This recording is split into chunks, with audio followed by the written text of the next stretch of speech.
goodness. All right, so what else do you have? This is actually something that I enjoy a lot. This is called a Leachianus gecko.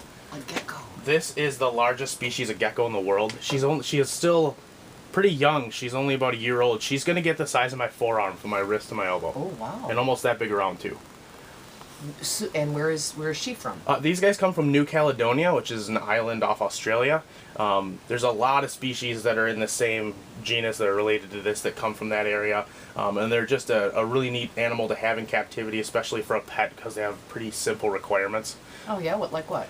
They don't require heat and heat lamps, which is always nice, especially for anybody who's worried about fires or something like that. Also, for any parent that wants their family person that wants something where they don't have to be going to get crickets all the time, they eat powder you mix with water, and it turns into almost like a paste, and that's what they eat their whole lives.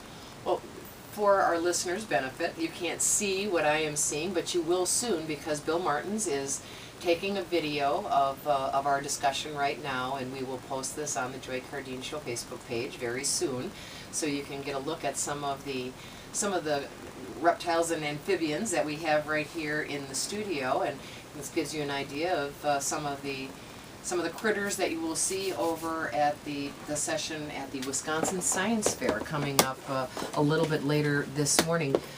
Tell us a little bit about what's going to be happening over at the Wisconsin Science Fair, Ryan, in terms of the exhibit that you're doing.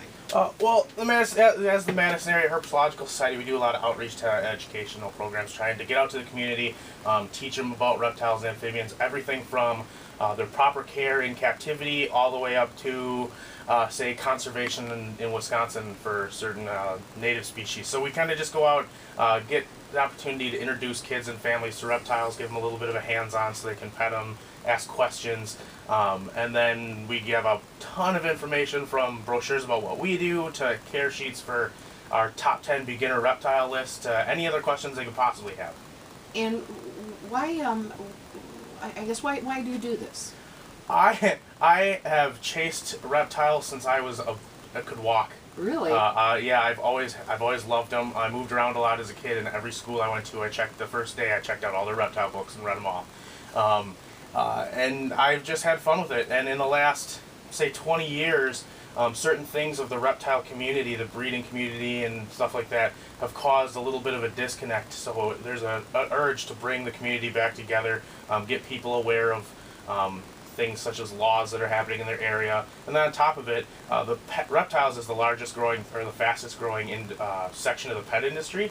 And there's not a lot of really good information out there. So this is a good way to get beginners to have that involvement, to understand the proper techniques for caring and stuff like that, and be able to get the right information.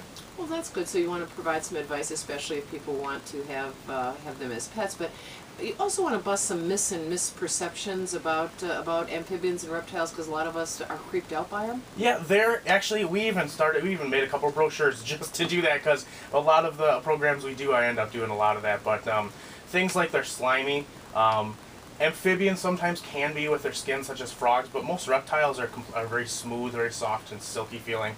Other things a lot of things I have pop up are questions about pets being released in the wild, Burmese pythons in the Everglades, and that they're taking over, that they're dangerous, and that's simply not true. And with some of the information we hand out, we explain in detail a lot of that stuff, and what the real story is and what the real dangers are, such as statistically, one person every 2 years is killed by a reptile in captivity, including venomous snakes and crocodilians.